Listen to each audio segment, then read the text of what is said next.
You know, there's not a good, like, hey, this is the fourth one.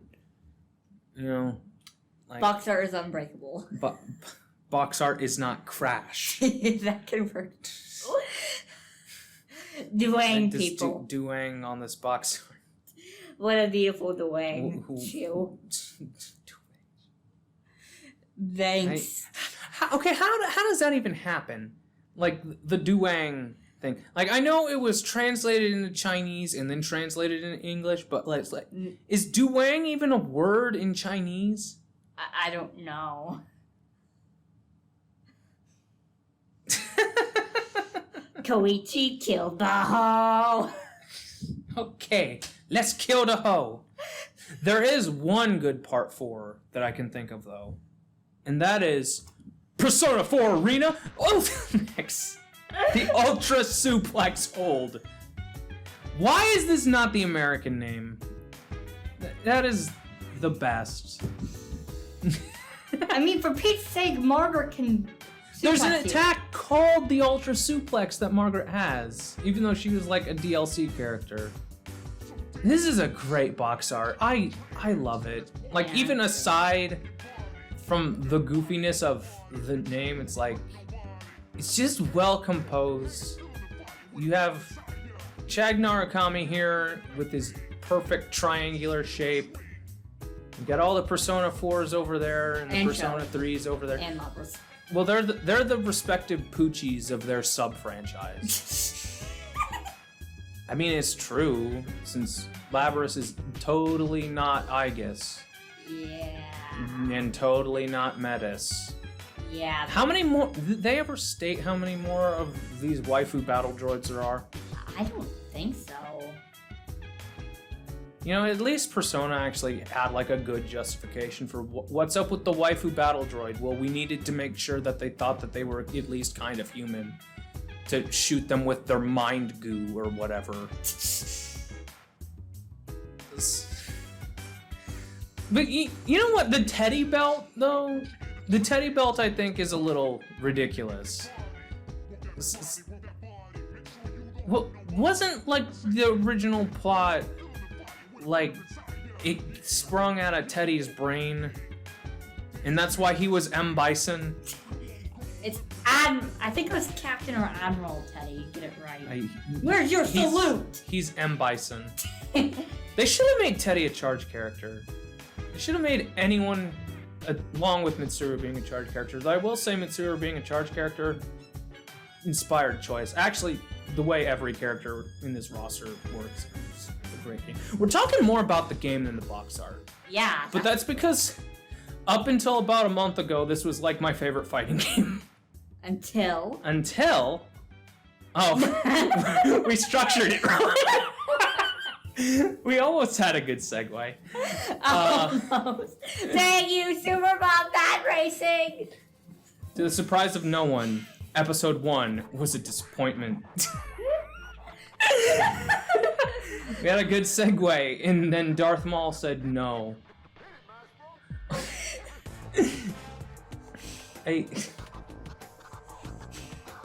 This was such a misguided idea.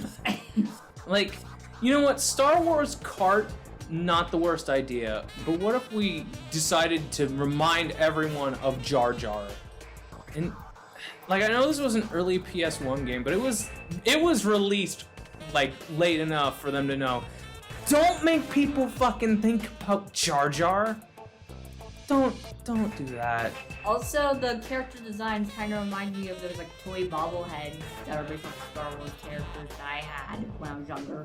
You had like a Star Wars bobblehead thing? Well, of Leia and Anakin, I believe. Huh. Boy, Yoda's face. That's unfortunate. Although I do think the idea of Yoda being in a kart racer with his bubble chair is kind of great. Like, if there was a Dragon Ball kart, I would want Frieza riding in his bubble chair, too. But, why is Yoda shooting lightning? I don't remember this part of the Force where they just start shooting lightning. Yeah, remember how, like, the good Jedi tend to not shoot lightning unless they're Plo Koon? But at least they were smart enough to put Sebulba in. But I'm still like struggling looking at Darth Maul's face. Because he looks like he's trying to take a dump. Like, look, am I wrong? You're not. He's like... like... Apparently a lot of race car drivers do in fact just crap their pants during the races because they take so long. So maybe he's just being a true racer and voiding his bowels as he races. That's horrifying. That's a lot of focus required. You know what does... Okay, that doesn't work. Something focus attack. Jesus Christ, Luke, what the hell? Hey everybody, it's me, Luke from Streets. Did you know one of my favorite things are jumping into a drive-in pack, stale bread, ice without any water, the latest season of Family Guy, and sand. Nailed it. I felt good because we were actually practicing this. Luke from Streets. Oh my god, this cover. Like, they really want to push Luke's, like, weird Popeye biceps, but, like, the fact that he's literally squinting like Popeye, you just can't unsee that. You got anything to say about this? At least he's not a door. What? Are you forgetting outdoor too? Oh, right, because Alex Lee. Yeah, congratulations, Luke. You're Persona 3. I'll play you when the real version comes out in like 4 years on Switch 2. Oh god, like, what are we even talking about? So Street Fighter 6 is great, but like this box art, it's up there with one of the worst things in the whole game. Even Sophie thinks that, and I think Sophie's played like Street Fighter 6 for all of like 5 seconds because I just rip her soul out. Which is how fighting games are meant to be. You should be ruining fighting games for children. That's their goal, is to make you not play them. But hey, at least I'm one of the best Smash Bros. Players in my brain. Well, Smash Bros. Players aren't real people. Especially Melee players. Yeah. Keep Melee players away from schools. No, seriously. But put Street Fighter 6 in schools. Good game. Best fighting game.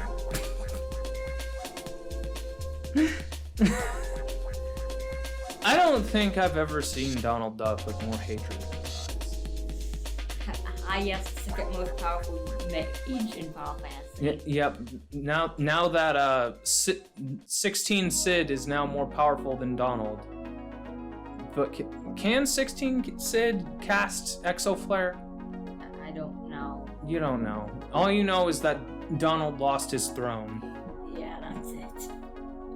So he could fight Sephiroth. In fact, Yep. he did. That's a canon event. It's a canon event, Donald. So, we picked the N64 version of this cover specifically because it gets the whole thing. Like, other system covers aren't formatted the same, so you don't see this guy. Who is this guy? Something related to Goofy. Because it's not Pete, but it kind of looks like Pete. What's with, like, his rubber mask? I don't know who this man is. And why Donald Duck is gonna go quackers on him. He's gonna give him the old quack attack. Which I imagine is just him doing the Crash Bandicoot spin. Although I will give credit to this game. It's a 3D platformer, and it's not terribly original, but it's not a Mario 64 ripoff, it's a Crash Bandicoot ripoff. Which is great. I wish there were more of those because, hey, Crash Bandicoot aged better than Mario. Probably because of camera. It's camera controls. Just don't put camera controls in the game, it'll age better. Just look at Metal Gear. Actually, is that Goofy in the background? No. Because that looks like Max. Let me move closer. No, don't move closer because you'll take forever getting set back up. Yeah. Man, Donald Duck, he's ready. Yeah. He is so angry. He is so angry. Pushing that hat back down onto his head. He is ready to go fight Sid.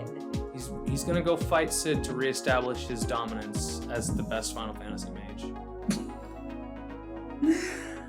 So, it's not just that this looks bad, and that this is like a bad interpretation of these characters. Although I do like Daphne in a beret.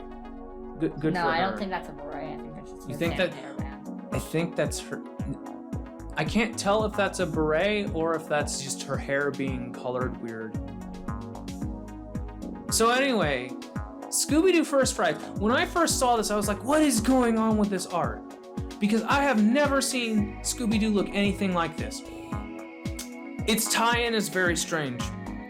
It's tied into the live-action direct-to-TV movie. Not the 2 live-action movies from the early 2000s. The live-action movies that I didn't know about. Did you know about them? I think so. Until we like investigated this. And it's like, yeah, no, there was another live-action Scooby-Doo movie that no one cared about. And I'm like, oh. And apparently it's First Frights because it's an origin, because we totally didn't have a pup named Scooby-Doo. Oh, God. Like, is Daphne the only... Daphne and Scooby look fine, right? But, like, what is going on with Fred's hair? Bowl cut. Yeah, why has Fred got a bowl cut? That just seems weird. And Velma doesn't even have eyeballs. She just has floating pupils. Like, can you see past those glasses? No. She's like literally swirly glasses over here. Just no eyeball. She is just in Leo. She is in Leo. Yes. And also, Shaggy, again, looks like he's pooping. No. I think he found out the mystery of the druid. He might also be investigating the mystery of the druid. Scooby's got like that same energy. Also, Fred's looking at something completely different from what everyone else is. Because it's like, Shaggy and Scooby are looking at something. Daphne's also looking in that area. Velma, I can't tell if she's looking at both what Fred's looking at or what Shaggy and Scooby are. I think she's looking at what Shaggy and Scooby are, and Fred's just like, what? I don't know. Some type of flying monster. I thought we were investigating this alligator man.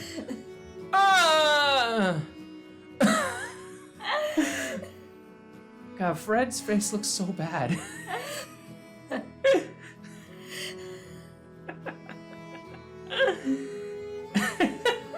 Well, fellas, I have no idea why I look this bad and why I actually was given a southern accent. Why does he have a southern accent? I don't know why I just gave Fred a southern accent. Fred has like the most neutral American accent conceivable. Yes. What? I do declare. I can't. Oh my god, this is so dumb. What's next?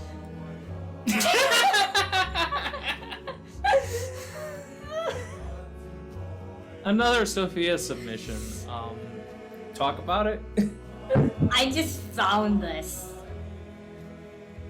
Like, was this next to jogging with Jesus on the bookshelf in Oklahoma and other things on my mind?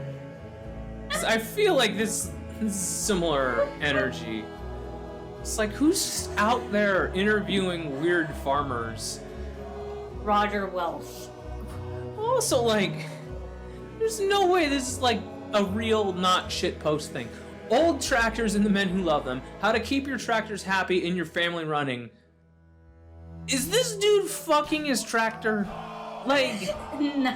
like that. Everything about that is just framed wrong. How to keep your tractors happy and your family running. It's supposed to be the opposite.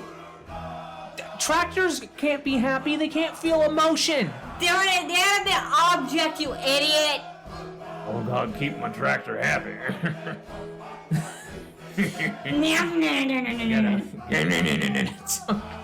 So we watched that Sailor Moon episode where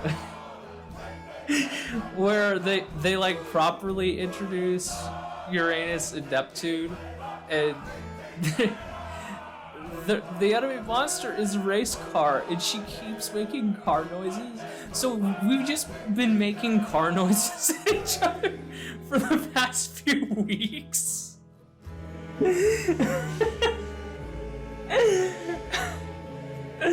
How do you think this man would respond to if he had to deal with the Sailor Moon fight? You think he would just run? Or do you think he would try to fight that? Or be like, what's all these teenage girls gonna fight my tractor? Can't do that! That's unforgivable! It's unforgivable. Tatsuya does an impression of a motorcycle. His tractor gets turned into the monster, and then he goes into his pickup and he pulls out a shotgun. And then they're like, wait, you can't solve the problem. No, he would just be the farmer with the shotgun from DBZ. That's alien! For that, Tatsuya, but thanks. Who's it, Tatsuya? Are you The protagonist of Persona 2. That game you didn't play, and neither did anyone else, and I will never be convinced otherwise. Which actually, I think that might have set up our segue. Nope, not yet. No. Damn, we are horribly unorganized. You know, you'd think I would be shocked by this, but I've seen this cover so many fucking times now.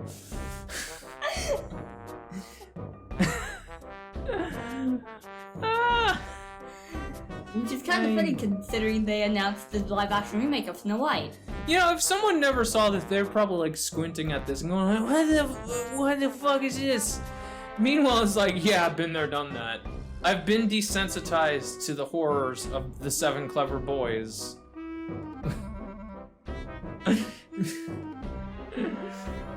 It's still kind of marvelous. You know, I'm looking at this and I'm like, is the lighting wrong? No, the lighting is consistent. Weirdly enough. Does that seem consistent to you? It's like clearly coming from there and like spraying that. This guy is shadowed by Snow White, which is weird that you would see that detail in fucking this.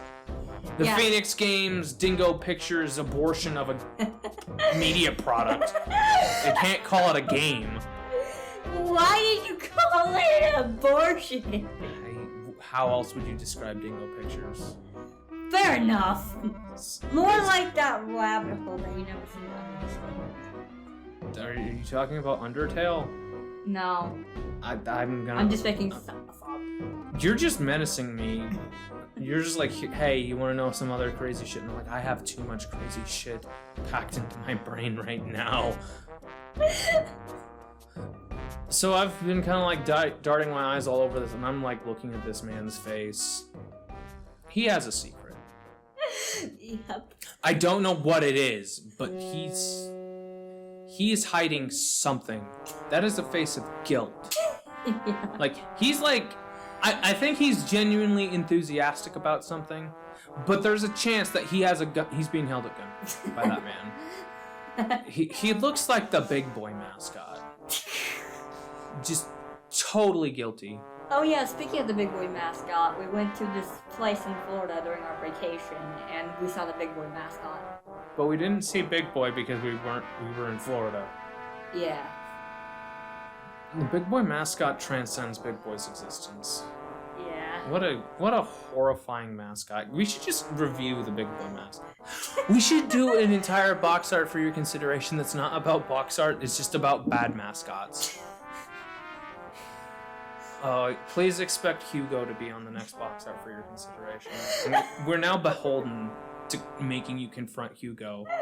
One of the worst things that Europe ever brought forth, just barely ahead of Phoenix Games. Or behind. No, Phoenix is way worse. Oh, the diamonds, my god. That's not even this movie.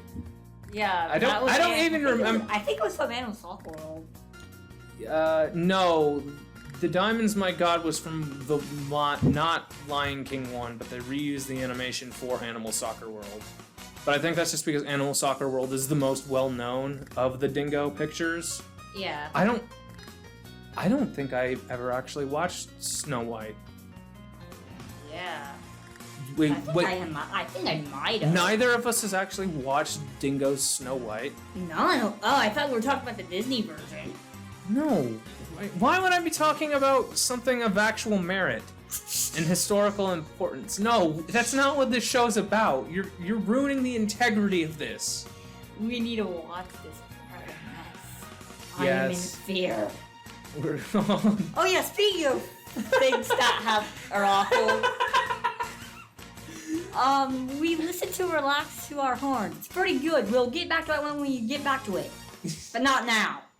We instead have Bliss. Do you want me to explain?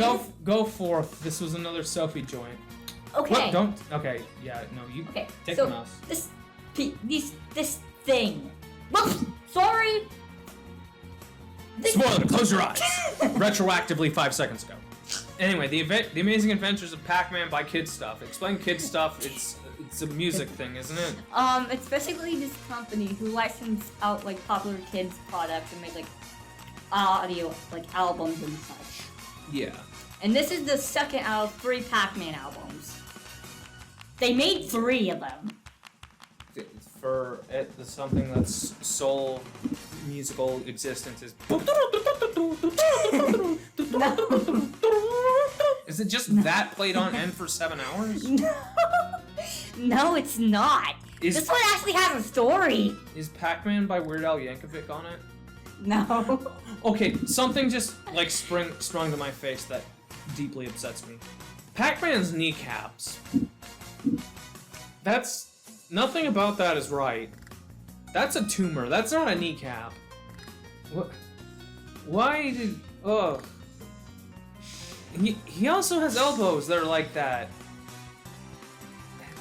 I've never seen Pac-Man like that. Anyway, Pac-Man albums. Wanna keep talking? Yeah, let me continue.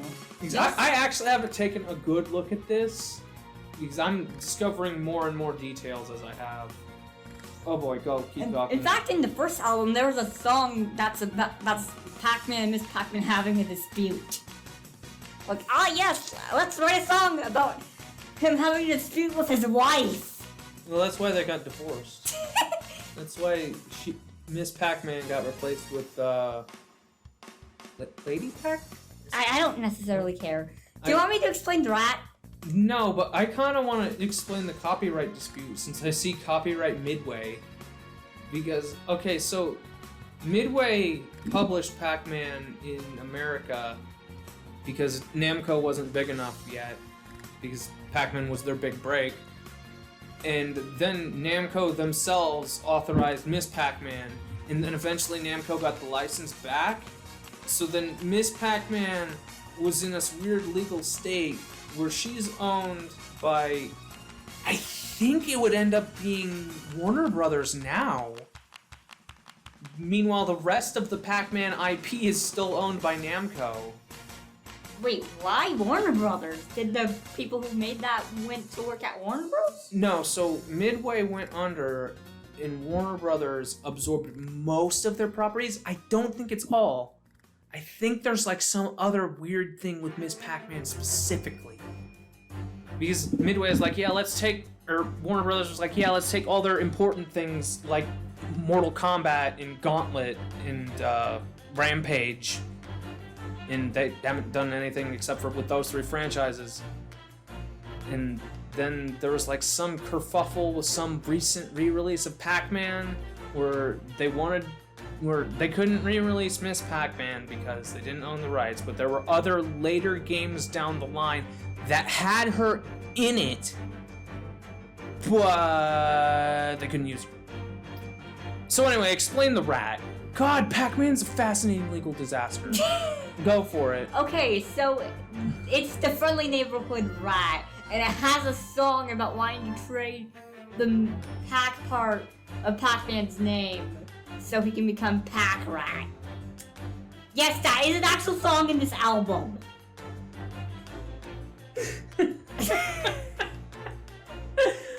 It's like 2 minutes long. Okay, so I can see the logic in that, aside from Pac-Rat as a pun, that there would be a rat-based Pac-Man ripoff. because it's a maze game and you release rats and mice into mazes. I think that might have been their reasoning. But it might have just been, hey, it's the early 80s, everything needs to have a mascot. Also, like, this ghost in this orange peach, is there lore to that? Okay, so the ghosts, I don't remember the two names that were given to the ghosts for this, because it has different names than normal. It doesn't have the actual Pac-Man names? It doesn't. The only one that I remember is Speedy and Shadow. Well, no, I think Speedy is a Pac-Man ghost. I don't remember all the names of... It's Inky, Blinky, Pinky, Clyde... It's just the 4. Oh, did I actually get them all right? Yeah. Yes! So, right, okay, so... I just remember Clyde because it's the weird one. Yeah, it's like... Okay, so why is he getting a little too affectionate with that fruit? Because they wanted to steal the fruit from Pac-Man because they want him to be powerless.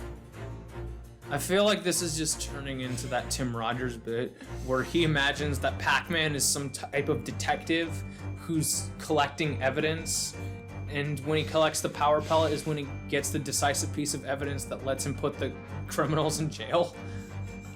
Actually, funnily enough about kid stuff, this was actually the company that gave Mario his first voice, funnily enough. Not what you think. They just gave him an Italian accent, because of course they would. Is that Mark Gronau? No, I don't think so.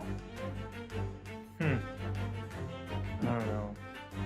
Mario's voice being anything but Martinet upsets me. Even Chris Pratt. I don't mind Chris Pratt's Mario. I thought it was fine. I wish he was more a bit yippy. Also, why does this other ghost have feet? I don't know. See, there's a lot here. And then this column appears to be bursting out of itself to attack Pac-Man, presumably. No, I think it's just the bricks are made weird. They were replacing stuff. But the only thing they had were pink bricks, probably. I don't know. This is so strange, but it doesn't upset me. Although Pac-Man as the moon, that's alright. I'm okay. Okay, let's move on. Let's talk about the Digital Devil story. This is a really good box art. I don't remember... Did I pick this or did you pick this? I think you did. I think, yeah, because we were just looking at it and like every once in a while we'll see like an old Japanese box art and I'm like, that's rad. It's a shame that they were too cowardly to ever release one of those in America. I mean, Megami Tensei because they wouldn't release the game, but that's understandable since... Legal disputes. Yeah. And the... Satan! It's a Satan. We can't do that because Nintendo doesn't want to talk about the goddess rebirthing. Also, you know, it being... What is it? It being aggressively Japanese along with it. Yeah. Also, I didn't know that Namco published it. And I know some of you are going to be saying that says Namcot, not Namco, even though it's a Namco thing. It was a branch. I'm well aware of the Namcot thing. Also, is it just that this box specifically was damaged, or does it have like this weird... No, I think it's damaged, because typically the part that isn't surrounded by He's just like straight black for a Famicom thing. I forget who this guy is. Is it Loki? I'm pretty probably. I think it's probably Loki. And there is some goddess rebirthing. Probably Izanami. It wouldn't be Izanami. No, it would be Izanami. Huh. Because that girl in Akira, if I remember, is the reincarnation of Izanami and Izanagi. I need to get around to reading the books. I've been meaning to. It's weird that Megami Tensei as a franchise is technically a licensed franchise, but like everything about it feels like it isn't. Mostly that a lot of those games are good and actually like distinguished, you know? It's got some class and isn't just a shameless cash-in. Yeah. I want a poster of this. It's really good. But you don't like posters. I don't like posters, but I would have a poster of this. You're like, what's with this furry god man? And I'm like, I don't know, but it's some cool 80s anime. I mean, it did get an OVA. It did get an OVA. I need to watch that too. Yeah. Okay, what's next? This! Oh, Sophia! You found the winner. This is the end of the episode here. How did you find this? A YouTube video about album covers. I don't know if you should shout them out or not, but I don't remember who it was. Oof. Boy. And I'm pretty sure it's the same guy who's the reason I found the ball pit. Oh, yeah, no. So we actually throw out a lot of box arts that we're like, no, not good enough. We need to actually buckle down, so we will have an endless supply of shit to throw at you. Like, Pooh Man or MC Pooh. I'm not sure if he's both. And he's funky as I want to be, and I'm like, is that his bedroom talk? Is he just like, hey baby, I'm gonna be as funky as I want to be? Like, what is blowing out the mic? Stop that! I'm sorry.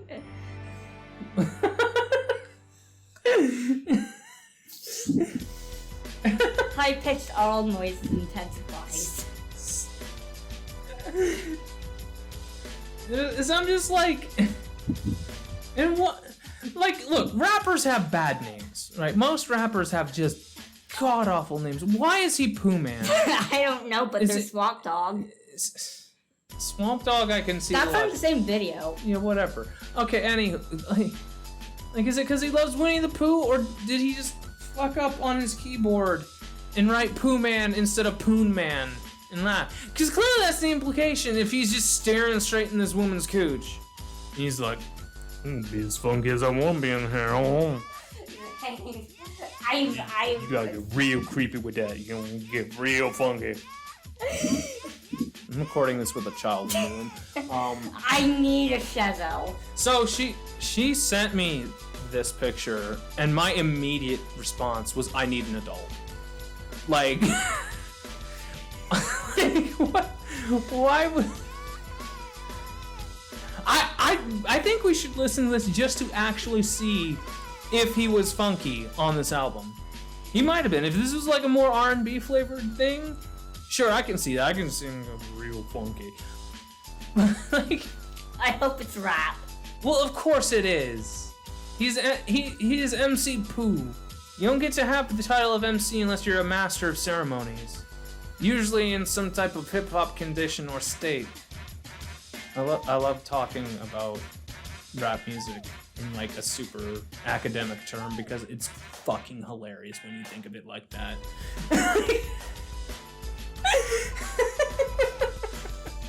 It doesn't need explanation. I should have picked Nirvana. No, we're not putting Nirvana's Nevermind here. You've already threatened to do that once, and I'm like, no, we can't. Unless we get the version that had the sticker on it. So Nirvana's Nevermind, because to the two of you that don't know what this album cover is, to which I say, what is wrong with you? It's a picture of naked baby swimming after a dollar bill, and his dong is flopping all over. And because a lot of stores wouldn't carry it, because, you know, baby peener, they issued a version of it that had a sticker over it that says, if you're offended by this, you're a pedophile, which is the most Nirvana thing ever. It does certainly smell like Teen Spirit. Grunge is a mood. Grunge is a mood. And with that, we shall now Go home. The album's actually pretty good. It's okay. There was only like one song that I was like, you know what? Yeah, but like I'm not super versed in jazz. Go home. Guile's theme is the horns I want to rely